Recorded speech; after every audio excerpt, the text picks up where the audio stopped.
नमस्कार दोस्तों, स्वागत है आपका अपने चैनल SMSS ग्लोबल पर। दोस्तों आज है साल का पहला दिन यानी 1 जनवरी 2021। तो सबसे पहले SMSS ग्लोबल की तरफ से आपको नव वर्ष की ढेर सारी शुभकामनाएं एवं बधाई।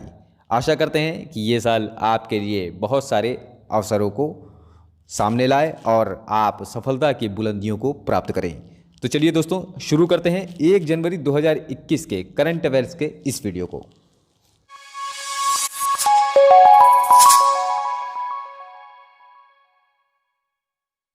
तो सबसे पहला क्वेश्चन है, हाल ही में DRDO के साइंटिस्ट ऑफ द ईयर पुरस्कार से, कौन सा साइंटिस्ट ऑफ द ईयर पुरस्कार से किसे सम्मानित किया गया है? तो अभी हेमंत कुमार पांडे को इस पुरस्कार से सम्मानित किया गया। तो इस क्वेश्चन का सी ऑप्शन हेमंत कुमार पांडे सही है। तो इसके अंतर्गत ये वरिष्ठ वैज्ञानिक है हेमंत जो कुमार पांडे हैं, इनको कई हर्बल दवाओं को विकसित करने में उनके योगदान के लिए अभी DRDO के scientist of the year award से सम्मानित किया गया है। अच्छा, जिनमें ल्यूकोडर्मा के इलाज के लिए इस्तेमाल होने वाली जो प्रचलित जो ड्रग है, कौन सी है? ल्यूकोस्किन, ये भी शामिल है। अभी हाल ही में रक्षा मंत्री राजनाथ सिंह ने एक आयोजित कार्यक्रम के दौरान इनको इस पुरस्कार से सम्मानित किया है, जिसमें इस जो पुरस्कार है इसके अंतर्गत 2 लाख रुपए नगद और प्रमाण पत्र शामिल है। बात यहाँ DRDO की हुई है, तो DRDO के अध्यक्ष वर्तमान में डॉक्टर G सतीश रेड्डी, मुख्यालय है नई दिल्ली में। अगले क्वेश्चन की तरफ बढ़ते हैं। तो अगला क्वेश्चन है, हाल ही में किस देश ने ड्रोन के लिए नए नियम जारी किए हैं? तो अभी अमेरिका ने नए नियम जारी किए हैं ड्रोन के लिए। तो इस क्वेश्चन का ए ऑप्शन अमेरिका सही है। तो इसके अंतर्गत अमेरिका के FAA यानी फेडरल एविएशन एडमिनिस्ट्रेशन ने ड्रोन पर नए जो निर्देश हैं अभी ये जारी कर दिए हैं, जिन्हें मानव रहित हवाई वाहन भी कहा जाता है, शॉर्ट में कहेंगे UAV। जो नए नियम है इनके अनुसार जो छोटे ड्रोन हैं इनको अमेरिका में रात में उड़ान भरने की इनको अनुमति दी जाएगी। जो ड्रोन निर्माताओं और ऑपरेटरों के लिए एक नए नियम के अंतर्गत एक रिमोट ID की ज़रूरत पड़ेगी, इनको आवश्यकता होगी, जो भी ड्रोन निर्माता हैं और ऑपरेटर हैं। अगले क्वेश्चन की तरफ रुख करते हैं। तो अगला क्वेश्चन है, हाल ही में 5 आइज खुफिया नेटवर्क के नए सदस्य के रूप में कौन सा देश शामिल होगा? तो अभी जापान शामिल होगा 5 आइज खुफिया नेटवर्क के नए मेंबर के रूप में। तो इस क्वेश्चन का बी ऑप्शन जापान सही है। तो 5 आइज ये है क्या? तो ये खुफिया नेटवर्क है, यानी ऑस्ट्रेलिया, ब्रिटेन, कनाडा, न्यूजीलैंड और अमेरिका का ये खुफिया नेटवर्क है, इन सबको मिलाकर। क्यों है? उत्तर कोरिया और चीन द्वारा जो उत्पन्न खतरे हैं इनकी जवाबदेही के लिए इस सहयोगी नेटवर्क का गठन किया गया था, और अब इसमें नया देश यानी जापान भी शामिल होने जा रहा है इस नेटवर्क में। ठीक है। अच्छा, ये जो संगठन है इसमें जो भी देश शामिल हैं ये एक दूसरे से खुफिया जानकारी साझा करते हैं। ठीक है। तो कभी कभी पूछ भी लिया जा सकता है, आपको इंटरव्यू में पूछ लिया जा सकता है कि 5, या ऐसे पूछा जा सकता है कि ऐसे कौन सा संगठन है जिसमें एक दूसरे देश आपस में खुफिया जानकारी साझा करते हैं। क्योंकि ये पहली बात तो गुप्तचर जो विभाग है, कोई भी अपना, जैसे अपने देश का हुआ या कोई भी दूसरे देश का हुआ, तो आपस में कोई भी जानकारी साझा नहीं करते हैं, परंतु इसके अंतर्गत जो भी देश आते हैं ये आपस में खुफिया जानकारी साझा करते हैं। किसके अंतर्गत? 5 आइज के अंतर्गत। ठीक है।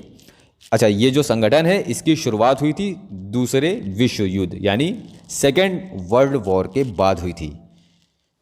अगले क्वेश्चन पे आते हैं। अगला क्वेश्चन है, हाल ही में एडॉप्ट ए हेरिटेज योजना किस केंद्रीय मंत्रालय के सहयोग से द्वारा लागू की जाएगी?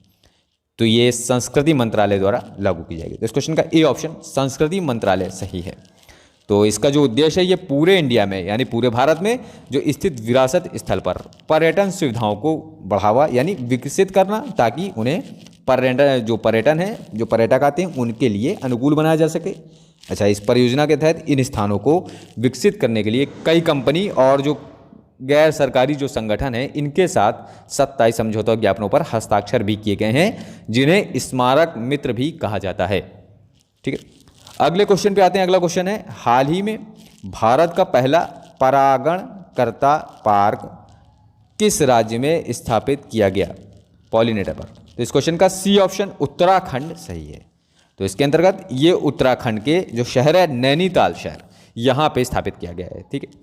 तो ये उत्तराखंड वन विभाग के अनुसंधान विंग द्वारा इसको विकसित किया गया है, और ये तकरीबन 4 एकड़ में फैला हुआ है। अच्छा, इस पार्क में आपको तितलियों, मधुमक्खियों, पक्षियों और कीड़ों की करीब 40 से अधिक प्रजातियां इसमें आपको देखने को मिल जाएंगी। इस पार्क का जो उद्देश्य है, ये जो भी प्रजातियां हैं यानी जो मैंने ऊपर बताई, इन प्रजातियों के संरक्षण के बारे में जो भी लोग हैं इनको जो है जागरूकता पैदा करना इसका उद्देश्य है। अगले क्वेश्चन की तरफ बढ़ते हैं। तो अगला क्वेश्चन है, हाल ही में प्रतिष्ठित जो इंजीनियर पुरस्कार 2020 से किसे सम्मानित किया गया है? तो अभी वीके यादव को इस पुरस्कार से सम्मानित किया गया। कौन सा?